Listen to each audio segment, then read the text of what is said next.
It's about time you have an easier, more efficient way to get caught up on the news.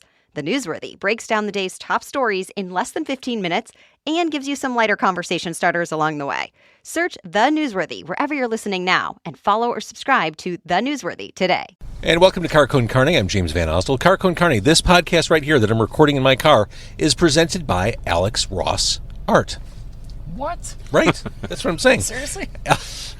Alex Ross Art. Alex, my guest, Dan Dougherty, to my right, he knows, you know, Alex Ross, an icon, a legend in the world of comics and graphic novels. His photorealistic art has set a new standard for all to follow. He is the best. You can buy original art. You can see what he's up to. AlexRossArt.com.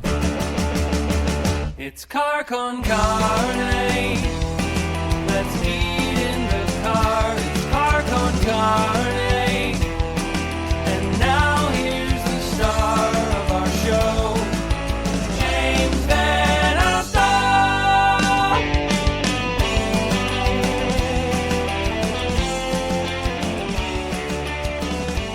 Con Carne, also presented by 90 Days in the 90s. It's a book, it's a novel about going back in time, jumping on the Gray Line in Chicago. Don't look for it, it's not there. The Gray Line, which takes the lead character Darby back in time to the 90s in Chicago, which by all accounts was a pretty fun time.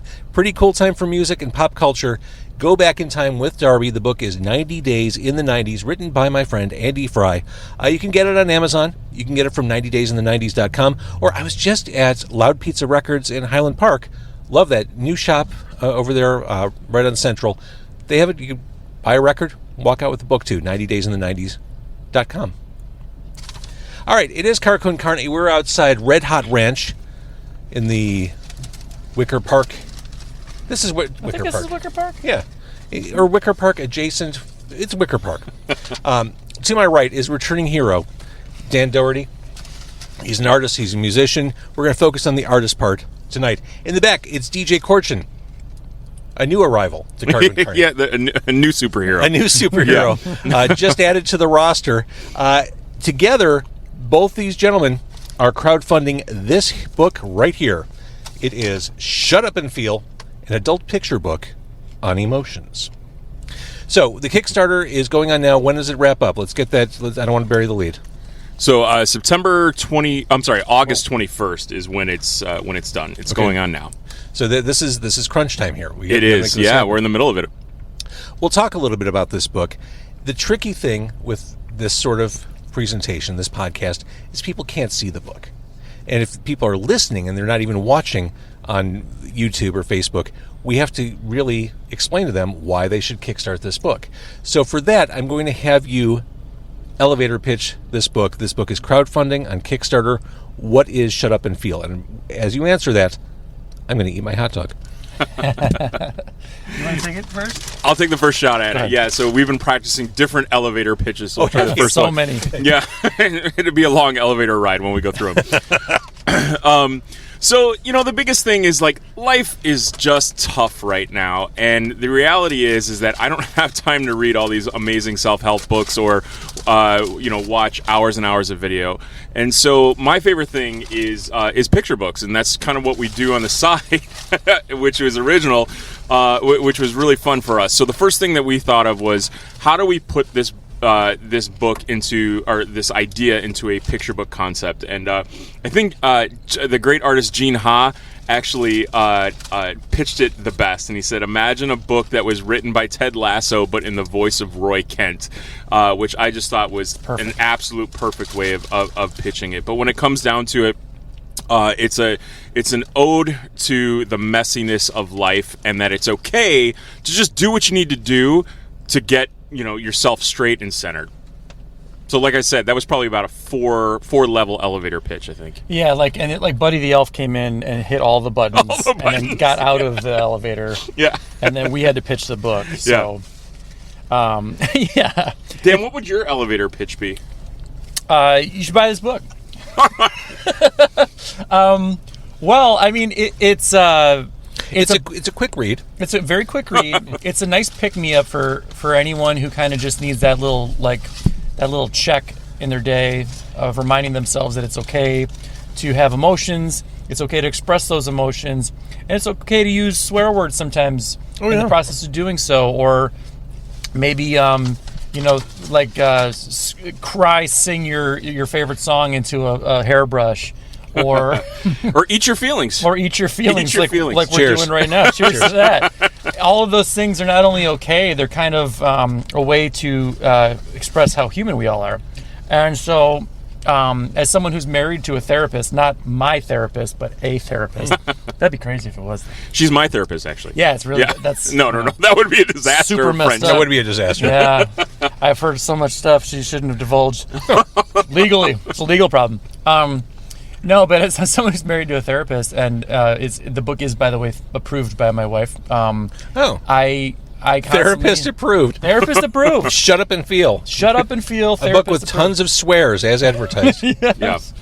I hear about, not directly, obviously, because there's confidentiality, but I hear about her industry all the time, and how many people just are in need of a way to just let it all out. So this book is kind of an expression of that.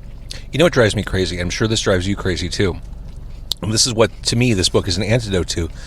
All those platitudes on social media. Yeah, we even address that directly. Like, Yeah. all that's BS. And we wanted to make sure that people could give themselves permission to be who they are. And we honestly, like, each page we address, like, some of the stigmas and problems. Like, hey, work doesn't approve of you taking time off for mental health, right? Well, hey, listen, that's...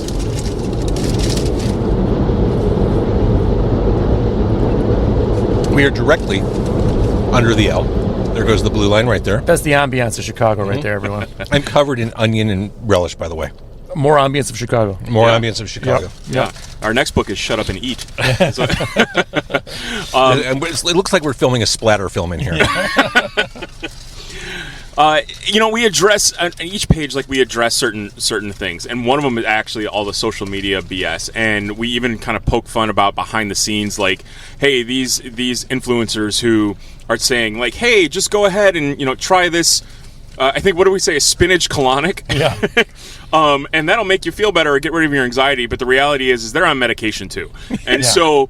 And so we just wanted to be honest about it and give people permission to be honest about it. And I think being natural with our language, which is, hey, listen, we swear. We're parents. We have young kids. We swear. Everybody swears. And I think that's part of the fun and joy of the book. As you say, sometimes you feel depressed and people try to cheer you up. Fuck that. Yeah. Sometimes, you know what? I think the next page is, turn on a sad song and scream at the top of your lungs. I know that I used to. I'm a former music teacher, actually, and I used to teach kids social emotional learning through music. And one of the things I would always tell them is that if you are sad, like, you don't have to put on a happy song, put on a sad song, feel through it, and just get, allow yourself to get through it, get the cry out, whatever you got to do. As a music teacher, I would just say, make sure that you're you're in tune. But other than that, we're good.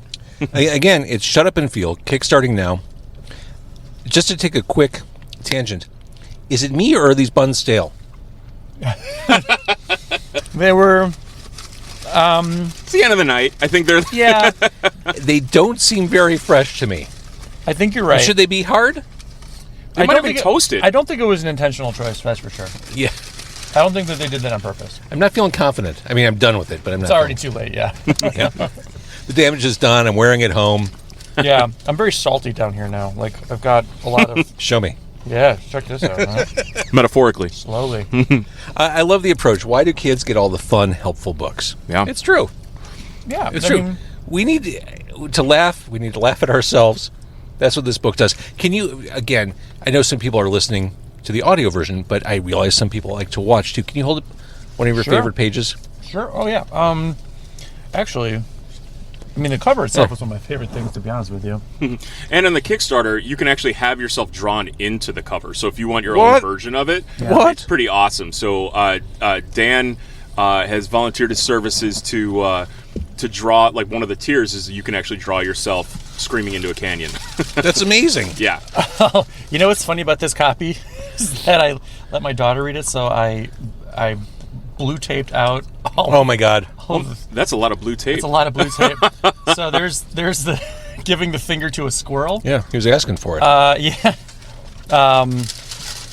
There goes the blue tape. This is kind of fun, like This is- discovering what the swear is. A big-ass pumpkin hurled at concrete will definitely make you feel better. Oh, yeah. True story. Wait, I love... Okay. Oh, go ahead. Yeah, I'll go back. I got time. I love Fall Woman. Yeah. She's seasonal. She's ready. She's decorative. Sometimes you feel depressed and try to cheer you up. People try to cheer you up. Fuck that. The blue tape version is... I kind of love this. Can you- Yeah, version. the reveal. Yeah. Can you kickstart the kids' version of this? We should have a category of it, like where we just blue tape everything. And then there's this dude. What's going on there? So he's decided to make 50 paintings in different shades of blue, and then put on an art show called My Pain. And This looks like a Gary Newman album cover. fun fact, I snuck in a drawing from my daughter and a drawing from my son in these. Oh, that's amazing. And I didn't tell DJ, and I also didn't invite him to sneak in his own. No, he didn't. Or my kids' own pictures. Yeah. And another fun fact is Dan and I have worked on numerous children's books together, and Dan loves to draw himself into the children's books that I write. Yeah. And so there's been times when I'll be reading to a class and recognize a face in there, and it happens to be Dan. It's me. That's amazing. Yeah. I definitely love the blue tape version. I love it too. I kind of like this kind of I- discovery. What was the swear under here? I gotta know. Yeah. You want to try therapy? Yes. Fucking do it. Everybody's doing it. This is actually one of my favorite pages because Let's see. because DJ, the way he wrote it was like he said something like a bunch of different people going to therapy, and I was like, how can I visualize that? And so I just cut like 1, 2, 3, 4, 5 different people into this thing. It looks like a cross between Tommy Lee Jones in the Batman movie as Two-Face and the Animal Vegetable Mineral Man, the enemy of the Doom Patrol. That's perfect. Yeah, there's just a lot of. I could talk comics with you guys. We could talk comics. Oh, and the word asshats makes an appearance. That's important. Asshat's in there. Beyonce's in here. You know, you're the second person to actually comment on the word asshat, like, and how they appreciated the use of that word. I don't hear it that often. No, it's got a swear edge to it, but it's not as piercing as some of the other. I think cursing. swear words, by and large, are pretty funny. Oh yeah, They're great. They're great adjectives. Asshole is funny. It is a funny word. It is. Asshat, hilarious. How we turned douchebag into a swear. Douchebag is an amazing... It's a great word. I'm not even sure I understand what jagoff is, but I love that. But I love that word. Yeah. See, now if we're talking mental health, don't we all feel better already? Oh, yeah, I feel like $1 million. Yeah. All right, here's the thing, DJ. I felt better just seeing you and Dan Dougherty walk up to the car today. Oh yeah, That's all I needed. Oh, I felt warm great fuzzies. walking past your car, not realizing it was you, and then seeing you come out and going, "Oh, there's JVO." So I texted Dan saying, hey, I'm here in the parking lot of Red Hot Ranch, just setting up. And didn't see that at all. 15 minutes later, I just see him walk past the car. There's no one else but us in the parking lot. He walked right past the car. I've got microphones set up. I know Dan Dougherty. Could be anybody. Yeah. Yeah. Just oblivious. But that's the city, isn't it? Like in Yeah. Chicago, people you know could be 10 feet away and you'd never realize it. No, I've had that happen many times. I don't come into the city as much as I used to, but every time I do, somehow I get a message that day going like, "I saw you walking down Chicago Avenue." I'm like, "What?" And yeah, sure enough, like I'd be, I could have met up with a friend or two if I would have actually planned it. The worst was when I had this car wrapped. And for those who don't know, wrapped means like stickers stuck to the car as like mobile advertising. I had the car wrapped for about 1.5 years. So I would get that I'd get this all the time. Like, oh hey, I saw you driving down Elston, or what were you doing on Lakeshore Drive at 8:00 in the morning? That was no fun. Yeah, too much conspicuousness. Yeah, That was part of my anything for money phase of Con Carne. Which, ironically, I'm kind of still in. hey, money's still good. Money's still good. I'm not hating on money. All right, so let's talk a little bit about the rewards as Dan meticulously removes the blue tape. we should add that tier. That's what I'm saying. Yeah, we should add that tier. The kids' book version of the adult book. Yeah. Well, there's a couple pages that I had to like tape together because I didn't want them to see it at all. That's a lot of manual labor. It's a lot, yeah. So that's actually enticement for those who are listening. There's stuff here that Dan had to tape together so that youths couldn't see it. Yes, it's not for kids. This book is, just to be clear, No. not at all for kids. No, but it's so for adults. Yeah. It's full of swears. That's the hook. All right, so the rewards. Again, this is kickstarting through August 22nd, did you say? I should have written it down. 21st, I think. 21st. Yeah. 21st. Okay. So that's coming up. We're recording this on the 7th of August. Time flies. Time to get your pledges in. You already mentioned that one of the pledges or pledge tiers or reward tiers is you can get yourself drawn into your own dust jacket. Oh my God, how cool is that? That's about as personal of a reward as you can get. You can go onto the Kickstarter too and see an example of it, so you can see exactly what you're getting. I love that. You mentioned Gene Ha. Mm-hmm. Exclusive dust jackets from Gene Ha and Jill Thompson, Yep. both of whom are Eisner Award-winning creators. Multi-Eisner Award-winning. Yeah. That's a big deal right there. The Chicago creative community is pretty tight, isn't it? It is. It's a really... Good. Oh, hold. They're all on that train right up there. Yeah, there it is. Hear that? The L unfiltered. Real life blue line action, kids. The Chicago community. Yes, it is a very tight community, a very obviously talented community, and there's a lot of people just trying to lift each other up and trying to help each other out because Gene gave us that quote out of nowhere. He just said it because he believed it. Yeah. And we're friends, of course, but he didn't have to do that. And then of course we asked him because we were like, wouldn't it be great if we had a Gene Ha dust jacket, like a special jacket from him? And then we were like, well, why don't we just keep asking people we like? And we got Jill to do it as well. So we have those two. So cool. Yeah, but it's always been a community that's I've been very privileged and honored to be a part of. Now, I've never met Gene Ha. Do you think that he and I could be best friends? I don't think there's anyone in the world that has a bad thing to say about Gene Ha. He's like one of the nicest human beings I've ever met. Yeah, Gene makes you want to save a whale. Like he might get you to go into like some sort of charity work. I'm not sure. Yeah. I'm of the age where I realize I need to do more of it. So just check those boxes. Also available as reward tiers, original artwork. Yes, from us. Yes. Yeah. So we'll do an original drawing. I do a pen and ink style, or you can do a larger commission that Dan will do. Mm-hmm. So you can tell him what he wants and what you want. And I've seen the commission work you do. You will take on anything. I love a good prompt. Love you a good challenge.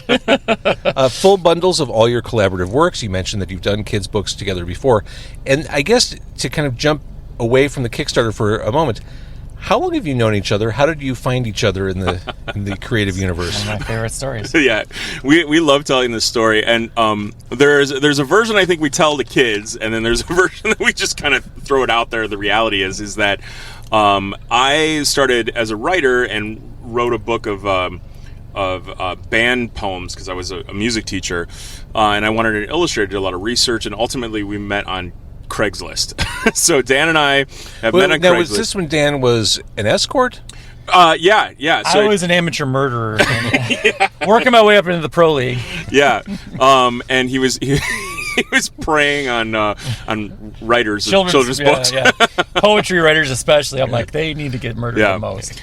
But I think, Dan, was that 2006? Okay. Yeah, so 2006 we did our first book, and then after that I wanted to do Here's another. Here's how long ago that was. People were still buying Nickelback albums.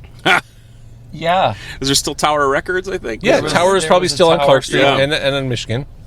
And the funny thing, by the way, that he's not mentioning yet because he just doesn't give all the best parts is that we went the entire project before realizing that we lived like very close to each other. Yeah.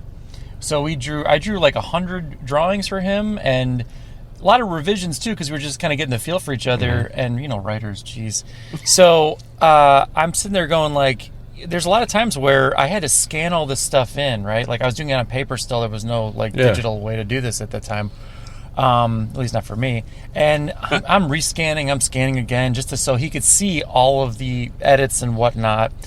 It was a lot of work, and the book was over, and I get to the point where I think he cut me the last check for it, whatever, and then at some point it dawned on us that we lived like within maybe a mile or so from each other. Yeah, and I was ridiculous. Like, come on, man, because I could have just brought over all these pages and been like, here, look at them. What do you want? What do you want? And so, then we, the friendships kind of started from there and is kept going for, God, that's 16 years. Yeah. Our friendship is old enough to drive this car. The creative community is supportive, and you all kind of know each other. That's cool, and it's easy to integrate into the community. Finding someone who you want to have a creative partnership for that long of a time, that's way harder to come by. It's the longest running partnership that I have, I think. Yeah. No, me too. And like we also it's nice too because we're becoming better friends, but we're also becoming better business partners.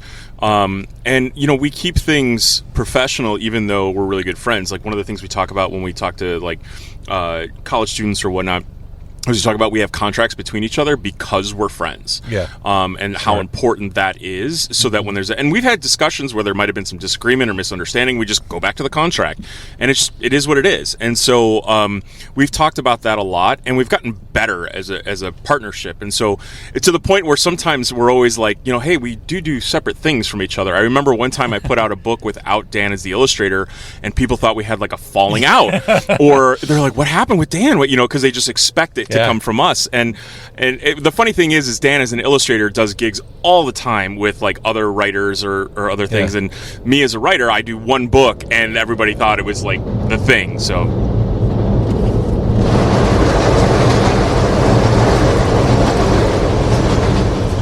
awesome.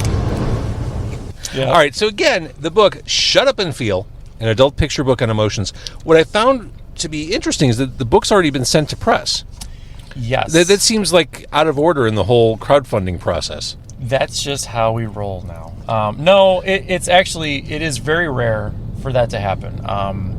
I've done many Kickstarters. Train! Everyone hold. And we're back. And we're back.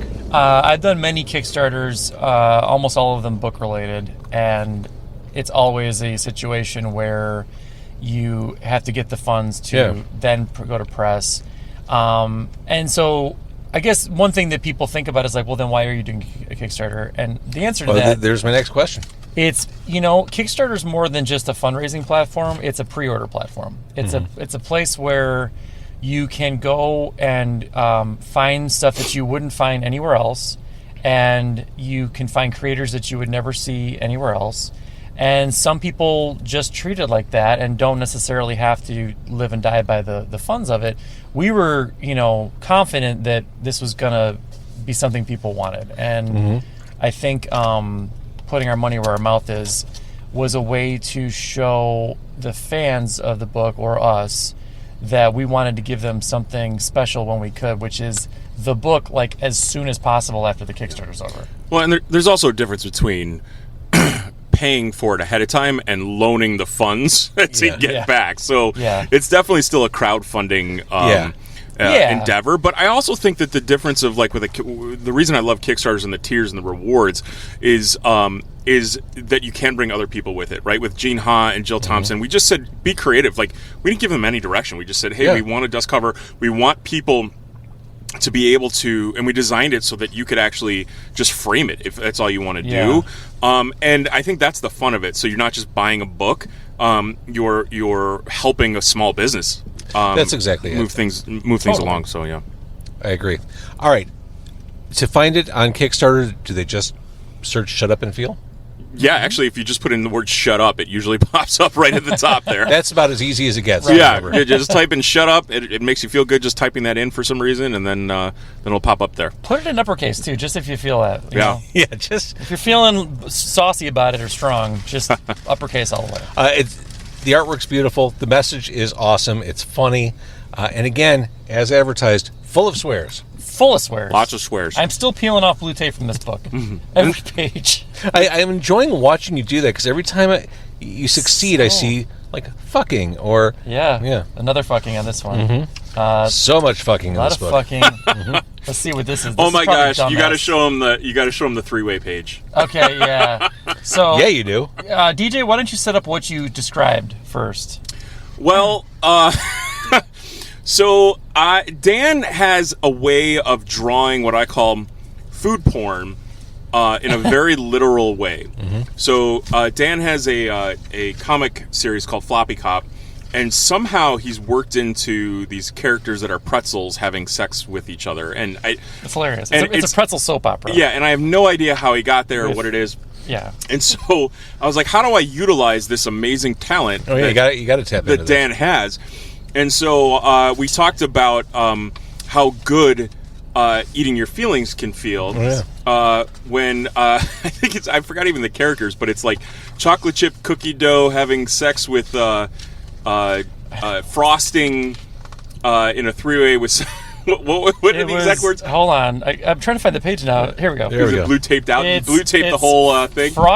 It tastes like if frosting and cookie dough had a baby after a three-way with a pumpkin spice latte. That is vulgar. It is, and Yeah, but that's a it's sweet. children's book author over there. He wrote that. I'm just the guy who had to draw it, and draw it I did. Look at that face. Look how happy that chocolate chip cookie dough is. Let's be clear, though. I gave Dan zero direction. I just said, Dan, I literally wrote, do your thing. And he just drew that. But here's the crazy part, is if you look really closely, when you go on the Kickstarter and you look at Gene Haas, dust cover, that SOB drew the cookie dough banging the back of my head. It's dry pumping his bald dome. I mean, he must have had some feelings to get out. And, Dan mentioned I'm a children's book author, and we deal mostly with kindness and communication and social emotional learning, and we do. But you know what? We have feelings too, and we just want to get it out. Yeah. And that's true of any single profession, right? No matter how professional you are, everybody goes home and just goes, fuck, that was a tough day. Yeah. And we need to talk about that. Yeah, totally. I mean, Shel Silverstein did a whole bunch of nude drawings, right, for Playboy, and I mean, I think it's okay. I'm going to have horrible dreams now that I've looked at that cookie dough picture. You're never going to think of that I stuff think it's again. literally sweet dreams is what it is. Yeah. Sweet dreams, baby. I want like a t-shirt or a pin of that. Yeah. And I don't want any description or any words. I just want you to look at that and Even be like, the frosting bag looks just filthy. yeah, he does. I'm gonna slowly turn this page. Yeah. And then we move to the stripper poles. This There's stripper poles in again, here? this is not for kids. This is No. for adults. You must be 18 or older to enjoy this Kickstarter. Yeah. Just search "shut up" in all caps on Kickstarter. and hit all the buttons really hard too. Just really let it all out. So is going to the strip club like a mental health thing? In this situation, it is. This situation is sometimes your employer doesn't provide time off for mental health days. Fuck that. Tell them you're taking a project management course and need the day to get certified. Is that a real cowboy? Yeah, I mean, Is that a real cow? I think he's got a gun there he's slinging. Then use that time to apply for other jobs while hitting up the strip club. And it's just a bunch of like regular Joe people with their laptops, not even looking at strippers. This cowboy is He's gifted. He's greased up. He's got some abs like Ken and Barbie. Uh-huh. Got them Ryan Gosling abs. Lovely. All right, so again, it's kickstarting now. This is a fun book. This is the kind of book you leave out when you have friends over. See what happens. Yeah. It's great. And one thing I appreciate as I've gone through this book, and I think people who buy this book, who kickstarted the book, will appreciate, is your artwork. Yes. Hang on. I know. I'm just kidding. Your artwork is very inclusive. Yeah, well, that was a conscious decision by both of us. I mean, it's always been part of our work, even back in the Band Nerds books. That first children's book had like just so many different types of people, and we just believe that that's got to be part of the book, part of the message, right? Yeah, I think, I get asked this a lot, and I think, the idea of representation matters that you hear all the time. It really, really does, and kids and families need to be able to see themselves, and the same thing with adults. They need to be able to see themselves. And the thing that I know I'm very careful with, and I know Dan is. Hang as on, well. I'm sorry, DJ. I'm watching Dan. Even minted it on the back. Like of look at this. It's just I didn't littered want with my blue daughter to tape. see. Sorry, we're talking about inclusion and representation. Yeah, inclusion and representation. The thing that I'm really careful about, especially Dan and I being two middle-aged white dudes, is we never tell a story that's not ours, but representation matters. So it's important to have those the diverse perspectives within the book, but it's also important to make sure that we're not speaking for anybody or sharing a story that's not ours. And Dan and I talk at length about that in our children's books for sure, and how we want to tackle that. I love it. All right, this book is so much fun. I hope you get to the finish line. I know you'll get to the finish line on August 21st. Search Shut Up on Kickstarter. Help support this book. Get it in your home. Get that freaky Tommy Lee Jones' Two-Face mixed with Animal, Vegetable, Mineral Man from the old Doom Patrol 1960s comic books. Such a deep cut. I love it. It is such a deep cut. I got more. All this blue tape I just peeled off. Look at that. So much blue tape. Look at that. Guys, DJ, great to meet you. Thanks for doing this. Yeah, you too. Thank you. We'll do this again. I know you'll keep kickstarting stuff. Oh, yeah. Yeah. And Dan, great to see you as always. Thanks for having me. Always good to be here. Easy, right?